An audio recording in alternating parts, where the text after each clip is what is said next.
हर लेखक का ये सपना होता है कि वो कहानी लिखे, उपन्यास लिखे, कहानी संग्रह लिखे, कविता संग्रह लिखे, वो कहीं ना कहीं बड़े पर्दे पर किसी न किसी रूप में दिखाई दे आए। कुछ विशेष आप इसके लिए करते हैं या स्वतः ही ये होता चला गया? नहीं, विशेष तो कुछ भी नहीं किया। इनफैक्ट मेरा फिल्मों की दुनिया से कोई लेना देना भी नहीं था। मैं तो कॉर्पोरेट जॉब कर रहा था। मैं कोटक बैंक में वाइस प्रेसिडेंट हुआ करता था, मार्केटिंग हेड करता था, और कुछ भी लेना देना नहीं था इस दुनिया से। बट तब तक मेरी 4 किताबें आ चुकी थी। UP65 के फिल्म राइट्स सेल हुए थे, पापा मैन के फिल्म राइट्स सेल हुए थे।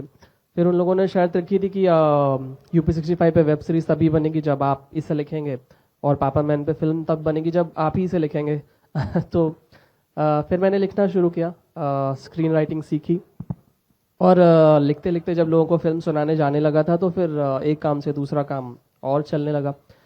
और फिर मेरा ख्याल है मैं 2021 में एक ऐसा पड़ाव था जब मुझे ये सोचना था कि अब मुझे अपनी कॉर्पोरेट नौकरी छोड़नी है या फुल टाइम लेखन करना है या दोनों चीज़ें करनी है। तो आई थिंक 2021 में फिर मैंने नौकरी छोड़ दी थी, और उसके बाद से फुल टाइम स्क्रीन राइटिंग ही कर रहा हूँ। तो किताबें तो हो गई थी, फिर पिछले साल कुछ मेरी वेब सीरीज़ आई, फिल्में आने वाली हैं, तो वहीं से सिलसिला चलने लगा। किताबों के साथ होता है कि शायद आप उनकी रॉयल्टी से अपनी ज़िंदगी तो नहीं चला सकते, फिल्मों की से कमाई अच्छी हो जाती है। तो फिर मैंने 2021 में नौकरी छोड़ दी और तब से फुल टाइम लिख रहा हूँ। तो हमें ऐसा लगता है कि वो जो कॉर्पोरेट का आपका एक्सपीरियंस था वो इन्होंने अच्छी तरह से इस्तेमाल किया और उसका आपको फायदा मिला और उसका आपने कमर्शियल इस्तेमाल किया। अगर नहीं भी तो करना चाहिए, क्यों ना करें हम। मुझे लगा आप कहेंगे कि नहीं मैंने ऐसा नहीं किया, राइट? ऐसा नहीं किया। मनोज सर, सॉरी, मैं आप एक एक प्रश्न से आता हूं। क्या किया जाए या क्या वो चीजें होती हैं जिनसे आपकी कहानियां, आपके उपन्यास फिल्म वालों की दृष्टि में आते हैं और उन पर फिल्में बनती हैं, और ऐसा क्यों होता है कि ये बहुत कम लोगों के साथ होता है? मुझे लगता है कि एक कहानी हम सब ने सुनी है, सईद भाई आपने भी सुनी है, यहां जितने लोग बैठे हैं इन सब ने भी सुनी है। वो कहानी है, एक था राजा एक थी रानी, दोनों मर गए, खत्म कहानी। अब ये जो हमको समझाया गया है ये किसी निखिल भाई की समझ में आता है, हो सकता है ये घूमते फिरते कहीं मनोज राजन त्रिपाठी की समझ में आता हो। अगर आपके पास पैर हैं, मसल्स हैं, और आप किसी तरीके से अपने आप को रिकॉर्ड ब्रेकिंग स्थिति में दौड़ा सकते हैं तो आप जैसन बोल्ट होंगे। अगर आपका बल्ला हमेशा आपका स्टिकर दिखाता है, स्ट्रेट बैट से आप खेलते हैं तो आप सचिन तेंदुलकर हो सकते हैं। ऐसे ही ये सारी जो एक था राजा एक थी रानी, दोनों मर गए, खत्म कहानी के बीच की जो कहानी है, ये जो देखता है, जो समझ सकता है, जो ऑब्जर्व कर सकता है, उसको ये कहानी मिलती है। सईद भाई आप भी मेरे लिए किसी दिन एक कैरेक्टर हो सकते हैं। अच्छा। निखिल भाई भी मेरे लिए कैरेक्टर हो सकते हैं। मेरे लिए इस भीड़ में बैठा हुआ कोई मैकू भी कैरेक्टर हो सकता है, और मैक्यू की बैक स्टोरी किसी मोबीन से लिंक होकर, किसी मोबीन पर स्पिन ऑफ होकर अगर आएगी तो वो मेरे लिए कहानी हो सकती है। वो तरीका है। मुझे लगता है जैसे लोग कहते हैं मुझे गाना सिखा दो, लोग कहते हैं मुझे क्रिकेट सिखा दो, ये सीखा, ये बहुत आपने गाना नहीं सीखा? नहीं, मैं गाना गा लेता था तो सीखा। मैं गाना नहीं सीखा कि मैंने, किसी ने मुझे बताया मैं गा लेता हूं, तुम्हें प्रॉपरली सीखना चाहिए, तो मैंने उसके शास्त्रीय संगीत को सीखा काशीनाथ बोडस जी से, वो सीखा। लेकिन कहानी को समझना, परखना, हर कहानी को देखता हूं, सामने वाले को लगता है मैंने अच्छी लिखी, मुझे लगता है निखिल भाई की कहानी ज्यादा अच्छी है। हर आदमी के कहानी देखने का एक तरीका है, और वही है कहानी। उसी से कहानी आएगी जिसके अंदर कैरेक्टर पकड़ने का और कहानी थामने का जज्बा नहीं है, विजन नहीं है, शब्द नहीं है, वाक्य नहीं है, विन्यास नहीं है, वो कहानी नहीं लिख सकता। शायद हमको भूत दिखाई देते हैं, शायद हमको भगवान दिखाई देते हैं, और शायद वही कहानी है जो मां सरस्वती के रूप में, अल्लाह के रूप में, ईश्वर के रूप में हमको दिखती है, और हम उनको उकेर पाने की शायद शक्ति रखते हैं।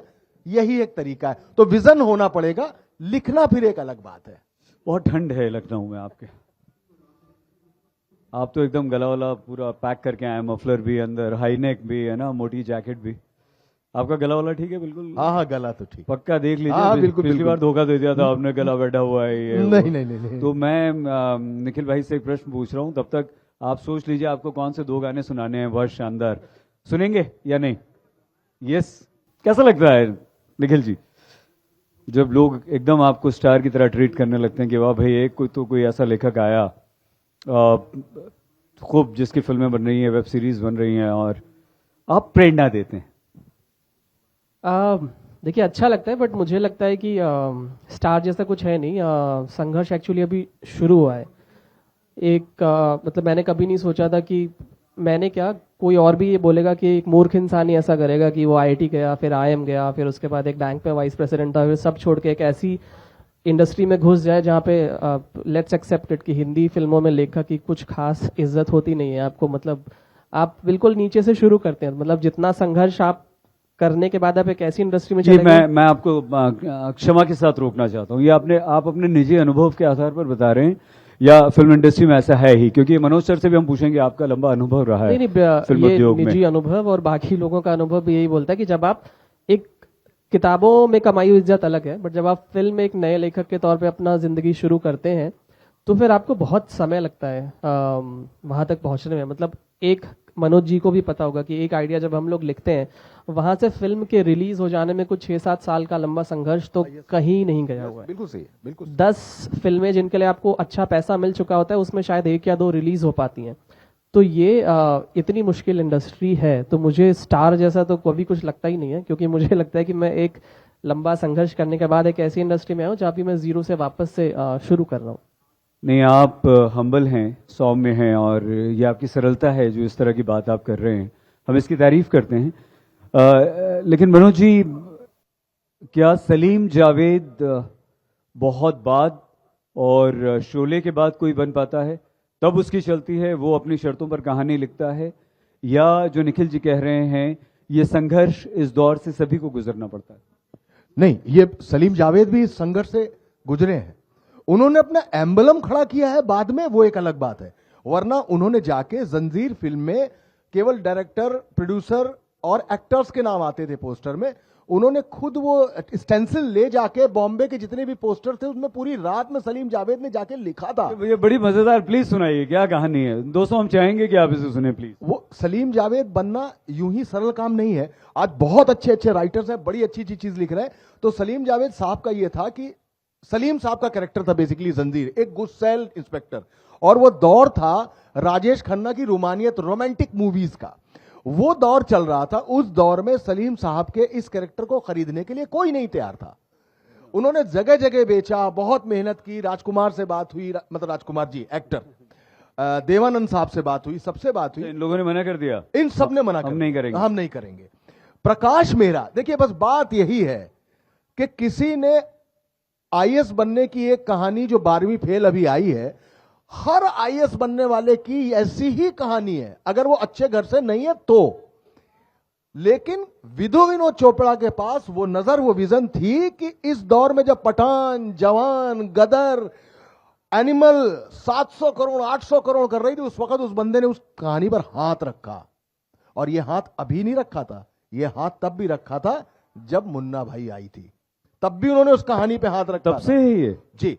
तब मसला आता है कि सलीम जावेद पर जब हाथ रखा गया, उसके बाद सलीम जावेद आए और वो दौर आया कि उन्होंने किसी भी एक्टर जो उस समय के स्टार्स थे उससे ज्यादा पैसा कमाया।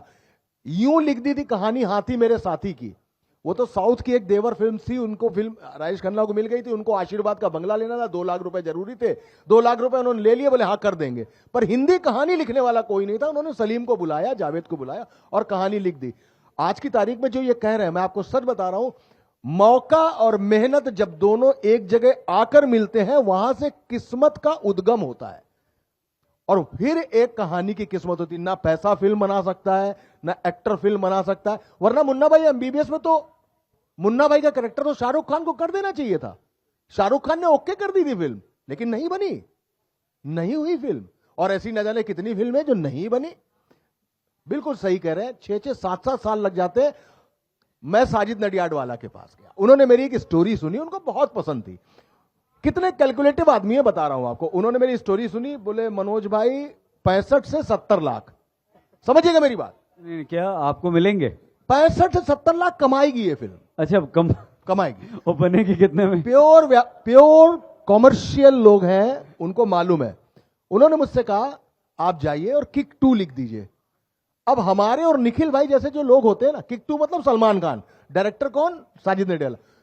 मुझे लगता है अरे क्या बेकार की बात कर रहे हैं, हम कुछ गंभीर लिखना चाहते हैं, ये मुझसे किक 2 लिखवाना चाहते हैं। लेकिन एक बात उस बंदे ने बहुत अच्छी कही थी कि आप किक 2 लिख दोगे तो उसके बाद आपको इतनी कहानियां लिखने को मिलेंगी, कुछ कहने की बात नहीं। आज मैं कहता हूं कि लिखने का मौका अगर आपको किसी बड़े बैनर से खटखटाकर मिल रहा है तो जो कंटेंट हो वो आपको लिख देना चाहिए, क्योंकि जब आप वो लिख देंगे तो आपके मन का कंटेंट एक दिन खुद आ जाएगा सामने। बहुत सुंदर। गाना सुनना है आपसे, लेकिन मैं एक प्रश्न आपसे भी पूछ लूं। आपने IIT IIM में पढ़ाई की, अंग्रेजी में आपकी सोच होगी, पढ़ाई लिखाई आपने अंग्रेजी में की। जब आप सोचते हैं तो अंग्रेजी में सोचते हैं, हिंदी के लेखक कैसे बन गए आप? ये तो किताबों से आया था। मतलब IIT जाने से पहले मेरी पढ़ाई 12वीं तक हिंदी मीडियम से ही हुई है। कानपुर में एक स्कूल है, पंडित दीनदयाल उपाध्याय सनातन विद्यालय, तो वहाँ पर मैं पढ़ा था। और मतलब यूपी बोर्ड का बहुत ही नामी स्कूल माना जाता है। तो वहाँ पर 12वीं तक मैंने हिंदी साहित्य और संस्कृत दोनों बहुत अच्छे से पढ़ाया। और जब मैंने, मेरा ख्याल है पहली बार मैंने हिंदी की 6वीं 7वीं में पढ़ी होगी किताबें, तो मुझे प्यार हो गया, उससे लगाव हो गया। मतलब फिर उसके बाद तुलसीदास, सूरदास, रत्नाकर, मतेराम, देव, बिहारी, कबीरदास, सब कुछ इतना तबीयत से पढ़ाया जाता है कि वो प्यार फिर कभी गया नहीं। पापा अक्सर पूछा करते थे कि अभी इंग्लिश मीडियम में शिफ्ट कर दें क्या, क्योंकि अभी तुम कल IIT का एग्ज़ाम लिखोगे जब, तो उसका तो इंग्लिश मीडियम में उसका क्वेश्चन पेपर आएगा। बट मैंने 12वीं तक ये कहा कि नहीं, मुझे बहुत अच्छा लग रहा है यहाँ पर पढ़ने में, तो मैं हिंदी किताबें पढ़ता चला गया। और वहाँ से जो लगाव हुआ था वो कभी छूटा नहीं। IIT के बाद से बाकी सब कुछ इंग्लिश मीडियम में होता रहा, बट तब से जो हिंदी किताबों से जो प्रेम हुआ था वो चलता रहा। अभी तक भी हिंदी किताबें पढ़ता ही जाता हूँ, तो इस वजह से शायद ज़्यादा बेहतर हिंदी में लिख पाता हूँ। इसलिए मेरी प्राइमरी भाषा अभी भी हिंदी है। आपने बिल्कुल ठीक कहा। और हम लोग भी कहते हैं वहाँ दिल्ली में बैठकर कि भाई जो उत्तर प्रदेश के जो लोग आते हैं, उनको जो पढ़ाया लिखाया जाता है, उनका जो पाठ्यक्रम होता है हिंदी का, ख़ासतौर से मनुष्य, उनकी हिंदी बहुत शानदार होती है, बहुत बेहतरीन होती है। और हिंदी में उन्हें कोई पछाड़ नहीं सकता, वो हम लोगों से बहुत आगे होते हैं। और आपने उस बात को आज सिद्ध भी किया है, प्रमाणित भी किया है, तो ये बढ़िया बात। कुछ ऐसे अंश निखिल जी जो आप अपनी रचना के हमें यहाँ सुनाएं और आपको लगा कि ये महत्वपूर्ण थे और इनका असर हुआ है। कोई कविता सुना देता हूँ। अरे वाह वाह, इससे बेहतर और क्या हो। क्योंकि नॉवेल तो लाया नहीं हूँ, तो अंश तो कोई बात नहीं, कोई बात नहीं। क्योंकि उन्होंने इतना अच्छा गाना सुना दिया है। अरे नहीं निखिल भाई, आपने लिख दिया होगा तो मैंने सुना दिया होगा। तो मैं एक प्रेम की कविता सुना देता हूँ बस। कहानी का नाम है त्रासदी। त्रासदी मतलब डिजास्टर। वैसे तो दुनिया में तमाम त्रासदियां हुई, न जाने कितनी ही स्पीशीज लुप्त हो गई, कितने ही युद्ध लड़े गए, मुगल मंगोल आए और सब कुछ रौंद कर चले गए। लेकिन मेरे जीवन में सबसे बड़ी त्रासदी तब हुई जब मुझे इल्म हुआ कि मैं और तुम सयाने हो गए। जब हमने जान लिया कि किताबों में दबाकर रखे गए गौरैया के टूटे लंगड़े पंखों से एक दिन नई गौरैया नहीं निकल आती है। जब हमने जान लिया कि आंखों से टूटी पलक की काली कतरन हथेली पर रखकर छाती भर फूंक देने से हम तुम हमेशा से एक दूसरे के नहीं हो जाएंगे। जब हमने जान लिया कि भूख इंसान से पहले उसके भीतर प्यार का एक एक कतरा मार देती है।